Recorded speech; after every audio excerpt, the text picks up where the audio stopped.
말하려고 쓴 책이 전혀 아닙니다. 룻기는 제가 묵상을 해본 결과 사실은 보아스기라고 얘기하면 좋을 것 같습니다. 보아스는 룻에게 하나님의 은혜를 내리는 사람입니다. 하나님의 은혜를 이네라고도 하는데요. 이네는 헤세드라는 히브리어입니다. 헤세드 기억을 해놓으시면 좋겠습니다. 하나님께서 우리를 사랑하실 때에 특별히 그 다함이 없는 사랑, 끊임없는 사랑, 쉬지 않는 사랑, 그치지 않는 사랑, 그리고 너무 풍성한 사랑, 우리를 너무너무 사랑하시는 그 사랑을 이제 이네라고 하고 헤세드라고 하는데, 이것을 오늘 보아스가 룻에게 이제 베풀거든요. 보아스는 우리 주님을 가리킵니다. 룻은 우리를 가리킵니다. 우리 주님이 우리에게 베푸신 은혜가 얼마나 큰지. 그런데 이제 오늘 룻의 고백과 그리고 보아스가 룻에게 한 말을 좀 생각해 볼 텐데요. 우리가 어떠한 믿음의 고백을 하면 하나님께서 어떠한 풍성한 헤세드를 부어주시는지 이것을 생각해 보는 것이 룻기의 그 메시지입니다. 나오미가 나오는데요. 나오미는 이 시대가 사사시대인데 사사시대가 가지고 있는 사사시대의 신앙을 좀 상징한다고 볼 수 있습니다. 자기가 좀 잘못하고 하나님께 징계를 받았는데 하나님이 나를 괴롭게 하셨다고 얘기하면서 나오미의 신앙이 그렇게 썩 그 아름답거나 좀 매력적이지 않습니다. 그런데 나오미의 신앙을 보고, 그 약한 신앙을 보고 룻이 하나님 앞에 결단하고 나오는데, 이 룻의 결단이 대단한 결단입니다. 구약 역사에서 그 이방인들이 하나님 앞에 믿음을 고백하고 나오는 사람들이 몇 명 있습니다. 그러니까 구약 시대에도 그것은 열려 있었어요. 출애굽 당시에 기억하시죠? 출애굽할 때 6월절 날에 어린 양의 피를 문설주에 바르고 문 인방에 바른 그 집 안에 있는 집은 장자들에서 살았는데, 거기에 보면 피를 바른 그 집 안에 중다한 잡족들이 들어갔다 그랬어요. 그러니까 이집트 족속인지 다른 족속인지 아랍 족속인지 하여간 그 피를 바른 그 집에 들어간 사람들, 이들이 출애굽을 했거든요. 그래서 이스라엘 백성들이 출애굽할 때에 다른 민족들도 출애굽을 같이 했습니다. 이름이 나오지 않아서 그렇지. 얼마든지 하나님의 언약 백성으로 들을 수 있는 길이 열려 있었어요. 여리고의 창녀도 하나님의 백성이 될 수 있었어요. 정말 기가 막힌 타이밍에 라합이 하나님의 백성으로 되는데, 그 믿음의 결단을 가지고 있는 사람은 하나님께서 이방이라도 멸시하지 않습니다. 그리고 오늘 이제 모압 여자 룻이 나오는데, 룻의 결단을 보면 이 룻의 믿음의 결단이 보아스가 오늘 얘기를 하는데요. 11절 12절이 핵심입니다. 이 말씀에 따라서 하나님께서 룻에게 얼마나 엄청난 헤세드를 보여주셨는가 하는 게 룻기의 전체의 메시지예요. 자, 12절을 제가 한번 보겠습니다. 한번 같이 읽으면 좋겠습니다. 12절 매우 중요한 구절이라고 저는 봅니다. 이 말씀을 여러분이 기도하실 때나 마음속에 새기면서 암송을 하시면 좋겠어요. 지금 저는 암송하느라고 애를 쓰고 있는데 다 같이 한번 읽어보겠습니다. 12절입니다. 시작. 여호와께서 네가 행한 일에 보답하시기를 원하며 이스라엘의 하나님 여호와께서 그의 날개에 보호를 받으러 온 내게 온전한 상 주시기를 원하노라 하는지라. 이것이 보아스가 룻에게 한 말입니다. 그러니까 하나님은 네가 한 일에 대하여, 이 한 일은 뭐냐면 이제 믿음의 고백과 순종입니다. 착한 행실 그겁니다. 그리고 네가 하나님의 날개, 여호와의 날개 아래 보호를 받으러 온 내게, 영어 성경에는 좀 더 분명히 나와 있습니다. 여호와의 날개를 그 피난처, 우리 피난처가 라브리거든요. 라브리가 쉼터, 피난처 이건데, 하나님의 날개에 보호를 받으려고 거기에 피한 사람. 근데 룻이 이제 그 고백을 한 거거든요. 그러면 뭘 주신다고요? 온전한 상. 이것은 보상입니다. 보상. 12절을 다시 보겠습니다. 보답도 나오죠. 보답이 나와요. 보답은 영어로 repay인데요. repay가 보응이라고도 번역을 합니다만 보응이라고 할 때는 조금 무서운, 네가 행한 일에 보응하신다라고 할 때는 보복이라는 말로도 번역이 됩니다. 그런데 보답이라는 것은 뭐냐면 네가 순종한 일, 믿음으로 순종한 그 일에 대하여 하나님이 갚아주시겠다는 거예요. 그러니까 그것이 축복인데요. 축복은 하나님 앞에 순종한 것에 근거하여 주시는 것입니다. 순종하지 않았는데 축복을 주시는 법은 없어요. 순종하지 않았으면 그게 뭐냐면 불순종입니다. 순종과 불순종 사이에 어떤 선이 있습니까? 순종을 하지도 않았고 불순종하지도 않는 그 사이가 있습니까? 예배를 참석을 하지도 않고 안 하지도 않는 그 선이 있습니까? 그 선이 없습니다. 내가 저 사람을 따뜻하게 할 것인가 차갑게 할 것인가는 둘 중에 하나밖에 없어요. 자, 좀 이 사람을 미지근하게 대했다 하는 것은 따뜻하게 한 겁니까? 차갑게 한 겁니까? 차갑게 한 겁니다. 그러니까 내가 하나님 앞에 순종을 하는 사람은 그것을 알고요. 불순종하는 사람은 그걸 모릅니다.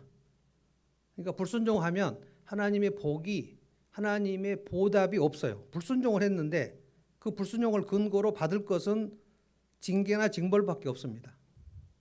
이것을 잘 모르니까 하나님께서 어떻게 일하시는지 잘 모르면 내가 부지 중에 불순종을 많이 하고도 내가 하나님께 혹시 복을 받을 수 있지 않을까라고 생각하는데 그럴 리가 없습니다. 하나님은 다시 읽어보십시오. 12절에 여호와께서 네가 행한 일에 보답하시기를 원하며, 룻기에는 정확하게 이렇게 나와 있습니다. 그런데 행한 일이 하나면 보답은 천입니다.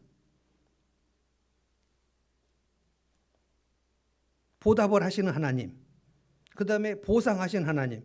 뭐에 보상을 하십니까? 하나님의 날개 아래 피하는 거예요. 이것은 의지하는 겁니다. 그래서 우리 올해 표가 하나님을 의뢰하라, 하나님을 의지하는 거예요. 이 두 가지를 룻이 했는데 보아스는 이 얘기를 한 겁니다. 하나는 순종하는 거고 하나는 의지하는 거예요. 이것이 간단한 것이 아닙니다. 우리가 순종을 하면, 믿음이 아니면 순종을 할 수 없습니다. 그러니까 믿음을 가지고 있어야 내가 순종을 하면 하나님께 이렇게 해주실 거야 라는 것을 믿어야 순종할 수 있어요. 아무나 순종하는 게 아닙니다. 믿음을 가진 사람이 순종하는 것입니다. 근데 순종을 하면 네가 행한 일에 보답하신다 그랬어요. 그러니까 지금 내가 어떠한 열악한 상황인가 하는 것은 하나님께는 하나도 문제가 되지 않습니다. 룻은 지금 어떤 상황이냐면은 이 사람은 모압 사람이에요. 모압 여자예요. 그런데 사실은 이스라엘 남자하고 결혼할 생각이 있었던 것은 아닌 것 같습니다. 그런데 어느 날 나오미의 가정이 모압으로 이민을 왔어요. 왜 왔냐? 이스라엘에 기근이 있었습니다. 이게 사사시대입니다. 잘 보십시오. 제가 그동안 쭉 설명한 것을 근거로 해서 설명하겠습니다. 이스라엘의 기근은 왜 드는가? 기근은 이스라엘 백성들이 불순종할 때 기근이 듭니다. 하늘을 닫아요. 순종하면 하늘을 열어요. 그래서 기근이 열릴 리가 없어요. 근데 이스라엘의 기근이 들었다는 것은 이스라엘 전체가 사사시대니까 불순종을 했겠죠. 그래서 불순종을 했으니까 기근이 들었어요. 그러면 전체가 다 기근이 들었으니까 그들이 전체가 하나님 앞에 회개하면 되는 겁니다. 회개하고 다시 순종하면 하나님께서 하늘을 열어주실 텐데 나오미가 무슨 생각했냐면 꾀를 낸 거예요. 여기가 기근이 들었으니까 우리 재산을 다 팔아가지고 모압으로 가면 모압에서 잘 살 수 있겠다. 왜냐하면 나오미가 나중에 다 망하고 돌아와가지고 뭐라 그랬냐면 내가 모압으로 갈 때 풍족하게 나갔다 그랬거든요. 있는 재산 다 모아가지고 모압 땅으로 가버렸어요. 기근이 들면 하나님의 징계를 받는 겁니다. 징계를 받을 때는 하나님 피하면 안 되고 하나님 앞에 납작 엎드리면 그 징계가 지나가는 겁니다.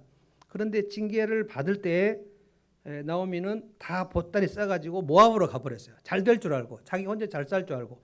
그런데 남편 데리고 가고 두 아들 데리고 갔는데 10년 안에 남편 죽고 두 아들 죽고 다 죽어버렸습니다. 그런데 죽기 전에 말론과 기련이라는 두 아들이 있었는데 죽기 전에 두 아들이 다 결혼을 했어요. 그래서 말로는 룻하고 결혼을 했고 기료는 오르바하고 결혼을 했어요.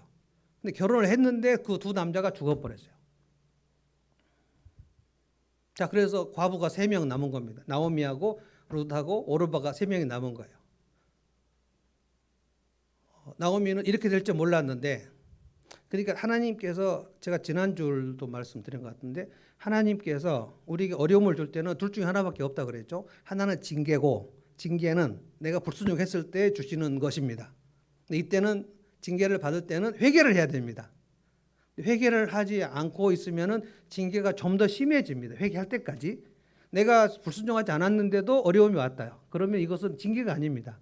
나의 믿음을 연단시키려는 것이기 때문에 견디면서 하나님 앞에 나가면 됩니다. 근데 지금 기근이 왔으면은 징계인데, 징계를 받고 회개를 하지 않고 모압으로 도망을 가버리니까 하나님께서 더 치신 거예요. 근데 나오미는 전체를 봤을 때 하나님 앞에 회개하는 흔적이 나오지 않습니다. 나오미는 믿음의 결단한 게 하나도 안 나와요. 그러니까 나오미는 거의 사사시대의 백성의 전형이라고 볼 수 있습니다. 근데 보아스는 다윗 왕국에 속한 사람처럼 보여요. 다윗을 가리키기도 하고 그리고 메시아를 가리키기도 합니다. 보아스가 룻에게 하는 행동을 보면 거의 우리 주님께서 우리에게 베푸시는 헤세드를 그대로 보여주고 있어요. 그래서 룻기의 중심 인물은 보아스입니다. 보아스.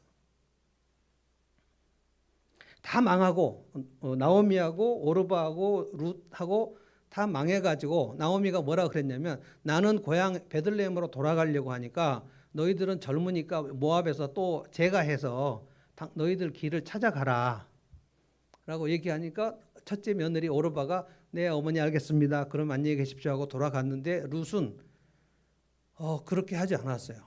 룻은 어머니를 붙들고 내가 어머니를 따라가겠다 그랬어요. 그러니까 나오미가 아니다. 너는 젊으니까 다시 시집 가서 잘 살아라. 나오미는 지금 자기가 베들레헴으로 돌아갈 때 하나님께서 나를 회복시킬 것이라는 믿음이 조금도 없어요. 나오미는 믿음이 다 식어져 버린 사람입니다. 나오미의 믿음의 결단이 여기 나오지 않아요. 하나도. 근데 왜 나오미는 돌아가려고 했냐면은 하나님께서 은혜를 이스라엘에게 주셨다는 얘기를 들었어요. 은혜를 주셨다는 것은 다시 뭔가 곡식이 나고 수확이 나는 것을 하나님께서 허락하셨다는 겁니다. 그러니까 나오미는 그럼 나가 여기서 망했으니까 베들레헴으로 돌아가면 무슨 일이 있겠지. 그런데 믿음의 고백을 하지 않아요. 그러니까 룻은 참 신기한 인물입니다. 완전히 믿음이 식어져 버린 시어머니의 믿음도 아니에요. 아주 연약해진 그 믿음을 보고 룻이 뭐라고 고백합니까? 어머니 나는 절대로 어머니를 떠나지 않겠습니다. 어머니의 백성이 내 백성이 되고 어머니의 하나님이 내 하나님이 될 것입니다. 그거 딱 붙듭니다. 끝까지 붙들어요. 그리고 나오미를 따라서 아무도 모르는 곳 이스라엘로 온 것입니다. 그러니까 마치 아브라함 비슷해요. 본토 친척 아비집을 떠나서 가는 겁니다. 믿음으로. 이 믿음의 행동을 하나님께서 보셨다는 거예요. 자, 12절 다시 보겠습니다. 여호와께서 네가 행한 일에 보답하시기를 원하며, 네가 행한 일이 뭐냐면 그렇게 믿음의 고백을 한 거예요. 어머니의 하나님이 나의 하나님이 되실 것입니다. 모압 사람들은 그모스 신을 섬깁니다. 여호와 하나님을 섬기지 않아요. 그러니까 완전히 개종을 한 거예요. 지금 이 룻은 자기 민족의 신을 버리고 여호와 하나님께로 전격적으로 오는 겁니다. 마치 여리고의 장녀 라합과 똑같아요. 그러니까 내가 지금 얼마나 열악한가, 내가 얼마나 지금 비천한 생활을 했는가, 내가 얼마나 문란한 생활을 했는가, 그것이 아무 상관이 없어요. 오늘 하나님께 믿음으로 나오는 그 결단은 아무도 못 말립니다. 상황 때문에 못 오는 게 아니에요. 라합이나 룻을 보십시오. 근데 하나님께서 일일이 한 사람 한 사람의 믿음을 보신다니까요. 믿음의 결단을 보신다고. 룻 제가 자기 고향의 신을 버리고 나 여호와 하나님을 향하여 전속력으로 달려오는구나. 하나님께 가까이 나오는구나. 이 믿음의 결단, 이게 네가 행한 일이에요. 그거를 보시는 겁니다. 내가 예배를 드리러 나가야 되겠어. 내가 하나님 말씀을 들어야 되겠어. 그래, 내가 오늘부터 기도를 해야 되겠어. 내가 하나님 말씀을 묵상을 해봐야 되겠어. 이런 결단을 할 때 하나님은 정확하게 그걸 보십니다. 이것이 네가 행한 일이에요. 보답하신다는 거예요. 보답. 어떻게 보답했는가 좀 이따 설명하겠습니다. 그 다음에 이스라엘 하나님 여호와께서 그의 날개의 보호를 받으러 온 내게 온전한 상 주시기를 원하노라. 하나님은 상을 주시는데 어떤 사람에게 상을 주셔요? 하나님의 날개 아래 보호를 받으려고 피하려고 온 사람. 하나님이 나의 그늘이 되시고 하나님이 나의 피난처가 되신 줄로 믿습니다. 이거는 순전히 그 마음 중심으로부터 나는 하나님을 의지해야 되겠어. 나는 다른 건 의지하지 않고 하나님을 의지해야 되겠어. 하나님이 나의 피난처가 되어 주십시오. 그런 마음의 생각을 하는 사람에게 하나님이 상을 주신다는 거예요. 왜냐하면 이게 믿음이에요. 믿음은 하나님을 의지하는 것입니다. 하나님 말씀에 순종하는 거예요. 하나님께 가까이 나오려고 하는 것. 그거는 하나님께서 전체적으로 하나님은 저울에 우리의 중심을 달아보신다고 그랬거든요. 옛날에 우리 어렸을 적에는 과일 장수들이 이만한 긴 그 저울을 갖고 다녀요. 추 놓고 이렇게 이거 뭐 토마토 한 관 산다. 그러면 큰 추 놓고 이렇게 합니다. 이게 좀 안 맞으면 기울어요. 한 관하고 그 추하고 똑같으면 얼추 왔다 갔다 해요. 그러면 이제 이 물건을 파는 겁니다. 그러니까 이 저울을 단다는 거는 이게 지금 믿음이 1인지 2인지 3지 3지 3.5인지 4지 정확하게 기억하신다는 거예요. 근데 그것이 오랫동안 믿은 것을 보는 게 아니고 지금을 믿는 거예요. 지금 항상 하나님은 현재를 보십니다. 어제의 믿음을 보는 게 아니에요. 왕년에 내가 얼마나 했고 이건 아무 소용없습니다. 10년 전에 열심히 했고 이런 얘기는 소용이 없고 지금이 어떠냐는 거예요. 어제까지 강도짓을 했는데 오늘 어떠냐는 거예요. 내일 또 없는 거예요. 그러니까 매일 오늘의 믿음을 가지고 결정하는 겁니다. 어제 믿음을 보시는 게 아니에요. 지금 이 얘기가 보아스하고 룻하고 처음 만나고 하는 겁니다. 11절로 한번 가보겠습니다. 11절. 보아스가 그에게 대답하여 이르되 네 남편이 죽은 후로 네가 시어머니에게 행한 모든 것과 뭐 효도도 했겠죠. 그러나 시어머니가 너가 떠나라라고 할 때 오르바는 떠났는데 룻이 떠나지 않은 거, 어머니 하나님이 나의 하나님이 되실 것입니다. 그 믿음의 결단 그거, 그리고 네 부모와 고국을 떠나 전에 알지 못한 백성, 하나님 백성이죠. 하나님 백성에게로 온 일이 내게 분명히 알려졌느니라. 그러니까 보아스만 들었다는 얘기가 아니고 이 베들레헴에 사는 모든 사람들이 나오미하고 룻하고 두 과부가 올 때에 룻이 어떻게 따라왔는지를 온 동네가 다 알았다는 것입니다. 그래서 내가 이미 알고 있었다는 거예요. 너를 내가 알고 있었어. 이 두 가지를 생각을 해보면 하나님께서 우리들이 내가 믿음으로 무엇인가를 나가려고 할 때 하나님께서 우리의 인생의 회복의 프로그램을 어떻게 마련하고 계시는지를 기대할 수 있어요. 믿음은 소망입니다. 기대할 수 있어요. 그러니까 지금 내가 어떤 상황인가 하는 거 아무 중요하지 않다니까요. 하나님은 죽은 자를 살리시는 하나님이시고 겸손한 자 걸음더미에서 존귀한 자리로 옮기시는 분이에요. 왕이라도 하나님께서 그날 폐하시는 분이에요.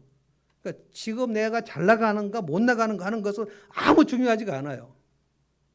그건 인간적인 생각이고 내가 하나님 앞에 순종을 하면서 하나님을 의지하면서 두 개입니다. 순종하고 의지하고. 이 두 가지를 하고 나가는데 하나님께서 어떻게 내 인생 프로그램을 하시는지. 자, 그럼 오늘 1절 한번 보겠습니다. 1절에 지금 뭐 하는 거냐면 이제 베들레헴으로 돌아왔는데 두 과부가 앉아서 얘기를 하는 겁니다. 그러면 어머니 내가 오늘 밭에 나가서 이삭을 주워오겠습니다. 이삭은 누가 줍는 거냐면은 그 이스라엘 백성들 중에서 땅이 없고 재산이 하나도 없는 극빈층이 남의 밭에 가서 이삭을 줍는 겁니다. 그러니까 이 두 과부는 아무것도 없는 거예요. 그리고 모압 여자로서 지금 이스라엘에 이제 왔기 때문에 아는 사람도 한 명도 없는 겁니다. 그리고 이스라엘이 모압을 좀 멸시했기 때문에 내가 이방인인데 내가 과부고 이방인이고 가난하고 극빈층인데 내가 이삭을 주우러 가면 사람들이 나를 수군거리면 어떻게 하지? 라는 그런 두려움도 있는 상황입니다. 지금. 근데 룻은 아무 그런 생각을 하지 않고 어머니 내가 어느 밭에 가가지고 이삭을 줍는데 누구에게 은혜를 입으면 제가 이삭을 주오겠습니다 라고 해서 나가는데 나오미가 그럼 나갔다 와라. 자, 이 시간만 해도 룻은 지금 하나님께서 내 인생에서 뭐 어떤 엄청난 일을 하실지 조금도 모르는 상황입니다. 오늘 가서 이삭을 우리 두 과부가 먹을 만큼 죽을지 안 죽을지도 모르는 상황이에요. 오늘 끼니를 때울 수 있을지 없을지 모른단 말이에요. 근데 하나님은 어떻게 해요? 이미 모압 땅에서 자기 시어머니 나오미에게 한 그 믿음의 고백을 하나님이 들으셨어요. 그리고 하나님의 날개 아래 피하라고 오는 이 모압 과부, 소녀라 그랬습니다. 굉장히 어린, 그러니까 우리로 말하면 이제 10대 한 중반, 14살, 15살 이 정도밖에 안 되지 않나 싶어요. 이 가난한 과부 소녀, 이방 소녀의 인생을 하나님께서 어떻게 하시려고 하는지, 얼마나 풍성하게 하시려고 하는지 이 모압 여자 룻은 조금도 모릅니다. 오늘 무슨 일이 일어날지 몰라요. 네, 완전히 길이 열려버립니다. 그게 뭡니까? 3절에 룻이 가서 베는 자를 따라 밭에서 이삭을 줍는데 우연히 엘리멜렉의 친족 보아스에 속한 밭에 이르렀더라. 자, 우연히 보아스에 속한 밭에 이르렀는데 나중에 보아스가 룻의 남편이 되죠. 전혀 모르는 상황이죠. 앞을 한치도 알 수 없는데 우연히 보아스의 밭으로 인도가 됐다. 하나님의 인도하심은 너무나 자연스럽게 되기 때문에 우리가 놀랄 수가 없어요. 그냥 어떻게 하다가 보아스의 밭으로 간 것 같아요. 근데 4절에 보면 더 이상해요. 마침 보아스가 그때 나타납니다. 보아스가 와서 밭을 추수하는 사람들에게 와서 축복을 합니다. 그 종들에게 축복을 해요. 근데 종들이 또 주인 보아스에게 축복을 해요. 이미 보아스는 자기 종들에게 하나님의 은혜 헤세드를 많이 베푸는 사람입니다. 이건 사사시대의 사람이라고 할 수 없어요. 보아스는 이미 다윗 시대에 있는 사람 같이 보입니다. 다윗 시대에서 그냥 한 사람 끌고 온 것처럼 보여요. 사사시대는 이런 사람이 없어요. 사사시대 이제 내일 모레 가면은 그 사무엘상 나오는데 그 사무엘상에 나오는 그 동네가 사사시대 끝물인데 그때 사사가 누구냐면은 제사장 엘리입니다. 엘리와 홈리와 비느하스 완전히 폭삭 망해버리고 폭삭 썩어버린 제사장이 있는 그 사사시대예요. 거기서 보아스가 나왔다는 것이 이상한 일입니다. 이것이 마치 멜기세덱 같은 거예요. 보아스는 자기 종들을 굉장히 존중하고 그리고 풍성하고 그리고 은혜를 베풀고 긍휼을 베풀고 그런데 그 마을에서 유력한 자였고, 근데 보아스가 그 이방 여자 룻에게 관심을 가지면서 저 소녀가 누구냐라고 얘기하니까 종들이 엘리멜렉의 부인 나오미를 따라서 온 이방 여자 모압 여자다. 근데 보아스하고 엘리멜렉은 가까운 친척이거든요. 그래서 부르죠. 내 딸아. 이게 8절입니다. 이삭을 주우러 다른 밭으로 가지 말고 여기서 다 주어라. 그리고 목이 마르면 여기 내 소년들의 길러온 그 물을 마셔라. 이스라엘은 물이 귀하죠. 그러니까 오늘 이삭을 풍성하게 주울 수 있도록 그리고 물도 마실 수 있도록 엄청난 배려를 합니다. 그런데 모압 여자인 룻이 도대체 이러한 따뜻한 환대를 내가 받을 자격이 있는가 싶어가지고 왜 이방 여자애 나한테 이렇게 환대를 베푸시느냐 라고 물어보니까 10절 보십시오. 얼굴을 땅에 대고 절하며 그에게 이르되 나는 이방 여인이거늘 당신이 어찌하여 내게 은혜를 베푸시며 나를 돌보시나이까. 이건 마치 사무엘하 7장에 다윗이 하나님 앞에 엎드려가지고 하나님 내가 누구간데 내 아비는 누구간데 하나님 나에게 은혜를 베푸십니까? 하나님은 다윗에게 은혜를 베푸셔야 할 충분한 이유가 있습니다. 왜냐하면 다윗은 하나님의 마음이 합한 사람이 유일한 사람이었어요. 사울이 첫째 왕이었는데 하나님 마음에 너무 안 들었어요. 불순종했어요. 끝까지 불순종했습니다. 사울은. 하나님께서 사울을 끊어버리셨습니다. 그리고 다윗을 택하셨는데 이유가 있었어요. 하나님이 아무나 또 쓰는 것도 아닙니다. 내 마음이 합하다는 거예요. 그러니까 다윗은 여호와는 나의 목자시니 내게 부족한 것이 없도다. 아버지 양칠 때 늘 그런 고백을 하는 거예요. 그래서 은혜를 엄청 베푸시는데 이스라엘에서 가장 높은 사람이 되도록 하나님이 이끄시는데 그 왕이 되고 난 다음에 다윗이 고백한 게 이거예요. 하나님 내가 누구간데 왜 이렇게 나한테 황송하게 은혜를 베푸시는지 내가 이유를 모르겠습니다. 이 하나님의 은혜를 받고 황송해서 어쩔 줄 모르는 이 상태가 지금 룻이 보아스에게 은혜를 입고 말하는 겁니다. 나는 이방 여인인데 왜 이렇게 나한테 환대를 하시냐. 그러니까 보아스가 얘기한 게 네가 모압 땅에서 시어머니한테 한 일을 내가 다 들었다. 그리고 우리가 믿음으로 한 일을 내 주변 사람도 다 모를 수가 없어요. 우리 교회에서 어떤 사람이 하나님께 좀 더 가까이 나오고 있는지 우리 몇십 명 안 되는 사람들이 전부 압니다. 아, 저 사람은 조금씩 하나님으로부터 멀어지고 있어. 이것도 다 압니다. 서로 말을 안 해서 그렇지. 하나님 모르시겠습니까?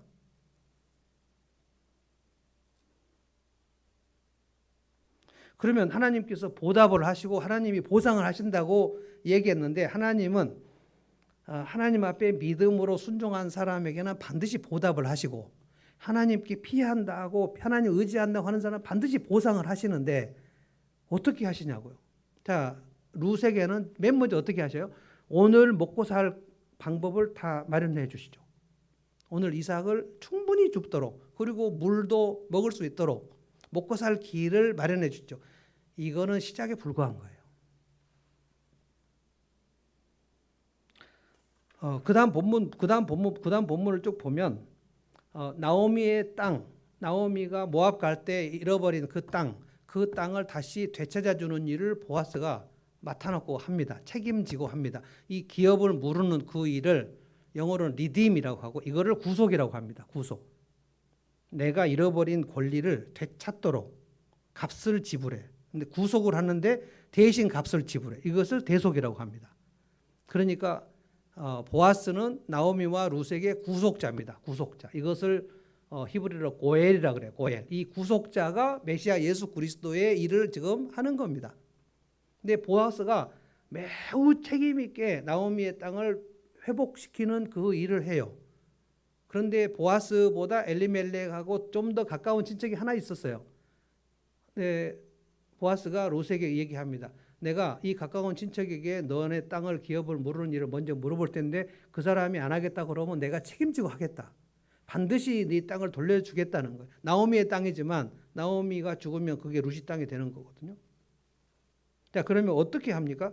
맨 처음에 먹고 살 길을 마련해 주셔요. 그날 저녁에 룻이 나오미한테 가가지고 내가 이렇게 갔는데 어떤 유력한 분이 내게 뭐 이 이삭을 많이 주셨고 그래 먹을 물도 줬고 너무 배려를 했습니다. 그러니까 시어머니가 누구의 밭을 갔냐? 그러니까 보아스라고 하던데요. 그러니까 나오미가 그때 눈치를 챕니다. 그러면 됐다. 그리고 그 다음 날 아침에 나오미가 오늘 추수가 끝나고 나면 네가 그 보아스의 이불 밑으로 가서 누워라. 엄청난 얘기를 합니다. 그 당시에는 상상할 수 없는 그 보아스를 꼬시라는 거예요. 근데 지금 나오미는 이 일이 어떻게 일어나는가 지금 감을 잡고 있어요. 근데 룻이 또 그 말씀을 순종해요. 굉장히 순진한 사람입니다. 룻은 시어머니가 하란 대로 해요. 그래서 밤중에 가가지고 보아스가 누워 있는 그 이불 밑으로 가서 또 누워요. 또 거기서 보아스가 깜짝 놀래고 너 누구냐 그러니까 제가 지금 아까 만났던 그 이방 소녀 룻이라고 얘기하니까 무슨 일인지 알고 그것을 룻을 다 달래면서 날이 밝으면 내가 일을 다 처리하겠다. 기업 물을 일들을 하겠다. 그러면서 너가 여기 동틀 때까지 여기 누워 있다가 가라. 그러면 새벽에 또 갈 때 그 겉옷을 또 버리라 그래가지고 그 이삭을 또 보리 이삭을 엄청나게 줍니다. 그러니까 무엇을 의미하냐면은 우리가 믿음으로 하나님 앞에 어떤 일들을 행하고 큰 일이든지 작은 일이든지 믿음으로 행한 일들은 하나님께서 반드시 보답을 하시는데 상상할 수 없을 만큼 하신다는 거예요. 그 다음에 하나님 앞에 피하고 하나님을 의지하고 그런 고백을 늘 합니다. 내가 하나님을 의지합니다. 다른 방법이 없고 하나님만 의지합니다. 하나님만이 대안이십니다. 하나님만이 내 출구이십니다. 이렇게 고백을 해요. 그러면 하나님께서 그 인생의 회복 프로그램을 알아서 정하시는데 룻이 감히 기대할 수 없고 상상할 수 없을 만큼 프로그램을 정하셔요. 어떻게 했죠? 보아스가 룻의 남편이 됩니다. 그리고 룻의 땅, 나오미의 땅, 룻의 땅 이것을 완전히 다 회복시킵니다. 그 재산도 회복시키죠. 다시 결혼도 하죠. 모압 여자 룻이 다시 이런 엄청난 결혼을 하게 될 것을 룻은 상상을 하지 못했어요. 그런데 여러분 알고 계십니까? 보아스는 여리고의 창녀 출신 라합의 아들입니다. 라합의 아들 보아스가 룻과 결혼을 해가고 낳은 아들이 오벳이에요. 오벳의 아들이 이새입니다. 이새의 아들이 다윗입니다. 이 엄청난 다윗의 족보에 룻이 들어가 버립니다. 이 다윗의 족보는 어떤 족보예요? 메시아의 족보입니다. 마태복음 1장에 다윗의 자손 아브라함과 다윗의 자손 예수 그리스도 족보를 할 때 이 명단이 다 들어갑니다. 라합도 들어가죠. 룻도 들어가죠. 룻이 상상을 할 수 없어요. 그러니까 하나님의 헤세드는 황송할 정도로 쏟아집니다. 뭐가 필요합니까? 내가 믿음으로 무엇인가를 순종하면서 결단하면서 사는 그 일이 필요해요. 그 일을 하나님 보십니다. 야, 쟤는 믿음으로 살려고 애를 쓰는구나. 그 다음에 하나님께 피하는 그 모습이 하나님께 포착이 됩니다. 하나님, 내가 하나님만 의뢰합니다. 그래서 이 말씀을 주의 장창을 외우면서 기도를 하시라는 거예요. 제가 하나님을 의뢰합니다. 하나님께서 가만히 있을 수 없어요. 제 인생을 어떻게 돌려야 될지. 저는 어제 오늘 굉장히 아주 그 마음 흐뭇한 소식을 들었는데 사실은 지난주부터 소식을 들었어요. 몇 주 전에 우리 교회 인턴했던 한재기 목사님이 저를 2번 찾아왔어요. 너무너무 힘들다. 거기는 어린이들과 어른밖에 없는데 3년 코로나를 하는데 어른들이 절반으로 떨어져 버리고 그냥 그 나이 드신 분들이 뭐 힘들다고 안 오시고 그래서 본당 보면 그냥 다 비어 있고 어린이들도 안 오고 그 예수 안 믿는 부모들이 안 보내고 막 그래가지고 마음이 되게 허한 거예요. 근데 이분들은 계속 요양보호사 2분이 가서 노인 목욕을 대여섯 명씩 하고 돌아가면 너무 지치잖아요. 그런데 이제 성도들이 막 모이고 이러니까 그 힘으로 했었는데 힘이 다 빠졌어요. 그래서 여기서 좀 이제 그만두고 접고 시골로 내려가야 될 것 같다. 그런 얘기를 하는 거예요. 마음이 되게 좀 짠하면서 결국은 이렇게 해서 끝나는 것인가 라는 생각도 들었지만 제가 굉장히 위로를 했습니다. 우리 부부 그 목사님 부부 만나가지고 2번을 만났는데 2번째는 밥을 사겠다는 거예요. 그런데 뭐 김승민 목사님, 이병헌 목사님 다 불러서 밥을 사겠다는 거예요. 이게 송별 식사구나 라는 생각을 했는데 그분들이 일정이 안 맞아갖고 안 왔어요. 그래서 우리 부부하고 한재기 목사님 그 식구들하고 같이 이제 밥을 먹고 그리고 애들은 저 놀으라 그러고 또 얘기를 했어요. 당신들은 정말 내가 인턴 때부터 이제까지 봤는데 전혀 한눈 팔지 않고 성실하게 주님의 일을 했다. 최선을 다해 이보다 더 잘할 수는 없는 거다. 어디로 가도 하나님께서 함께 하신다고 난 믿는다. 뭐 지방을 가든 어디를 가든 외국을 가든 선교를 가든 당신들을 하나님께서 뭐라고 하신다고 난 생각하지 않는다. 지금은 저 마음이 되게 안 좋다 하는 거예요. 그런데 그 다음에 이제 저도 백석을 갔는데 제가 백석 그 강의를 하기 전 시간에 이 한재기 목사님이 강의를 했어요. 그 쭉 강의를 하고 이제 집에 돌아갔는데 그 며칠 후에 이분이 이장할 때 그 포곡 마을 이장을 했잖아요. 이장을 할 때 그 노인회에서 그 뭔가 이렇게 무슨 세력 다툼이 있어가지고 노인 3명이 엄청나게 이 한 목사님 이장을 한재기 이장을 괴롭혔어요. 그래서 뭐 마을 회관에 있는 무슨 의자 3개를 이장이 훔쳤다고 고소도 하고 막 그래고 법정에도 가고 막 그랬습니다. 그래서 그때 정말 힘들어서 이장 못 해먹겠다고 그랬는데 그 3명 중에 2분이 최근에 돌아가셨어요. 되게 이상하게 돌아가셨어요. 근데 마지막 한 분이 남았는데 그분이 길거리에서 한정희 목사님을 만났는데 와 가슴을 치면서 내가 그때 왜 그렇게 목사님을 괴롭혔는지 모르겠다고 진짜 미안하다고 그 80대 노인이 길거리에서 막 가슴을 치면서 사과를 하더라는 거예요. 대단히 어려웠는데 그 몇 번의 얘기를 통해서 하나님께서 이 한 목사님을 위로하는데 이제 이 예배당이 11월 달에면 또 주인이 나가라 그랬다고 어차피 예배당도 나가야 되고 뭐 집도 나가야 되고 굉장히 상황 안 좋아졌습니다. 근데 어제 우리 안널몬 지역 단톡방에 올라왔어요. 집 주인이 찾아와가지고 교회 건물 주인이 찾아와가지고 당신들이 있어서 너무 감사하고 내가 그때 왜 그렇게 거칠게 얘기했는지 모르겠다고 사과를 했어요. 얼마든지 여기 더 있어도 되고 집이 어려우면 이 예배당 건물로 당신들 들어와서 살아도 되고 당신이 있어서 너무 좋다고 그동안 내가 미안했다고 집주인이라서 사과를 했어요. 하나님께서 이 사람들을 높여주시는 거예요. 그래서 막 우리 목사님들이 계속 막 축하하고 막 하나님께서 하셨다고 그러고 감사하다고 그러고 막 저는 하나님께서 지금도 얼마든지 기적을 행하신다고 믿는 사람입니다.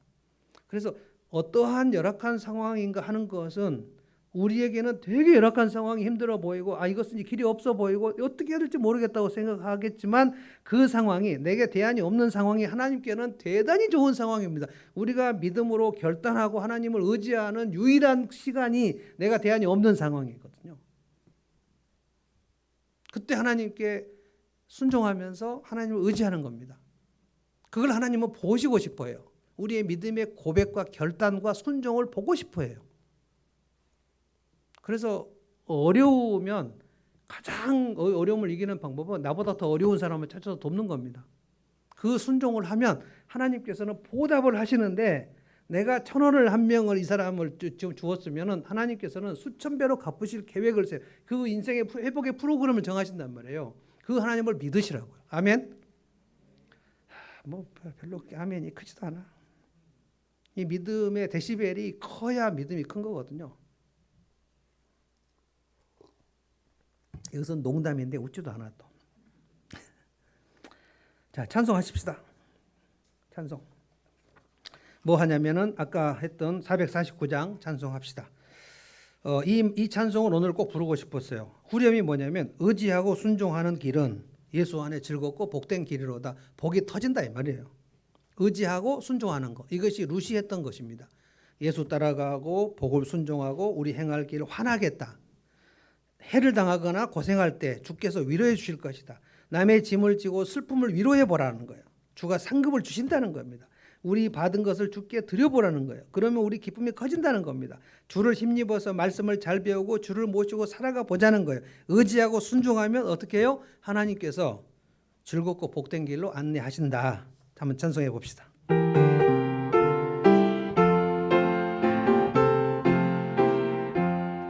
예수 따라가며 복음 순종하면 우리 행할 길 환하겠네. 주를 의지하며 순종하는 자를 주가 늘 함께 하시리. 의지하고 순종하는 길은 예수 안에 즐겁고 복된 길이로다. 해를 당하거나 우리 고생할 때 주가 위로해 주시겠네. 주를 의지하며 순종하는 자를 주가 안위해 주시리라. 의지하고 순종하는 길은 예수 안에 즐겁고 복된 길이로. 남의 짐을 지고 슬픔 위로하면 주가 상급을 주시겠네. 주를 의지하며 순종하는 자를 항상 복 내려 주시리라. 의지하고 순종하는 길은 예수 안에 즐겁고 복된 길이로. 우리 받은 것을 주께 다 드리면 우리 기쁨이 넘치겠네.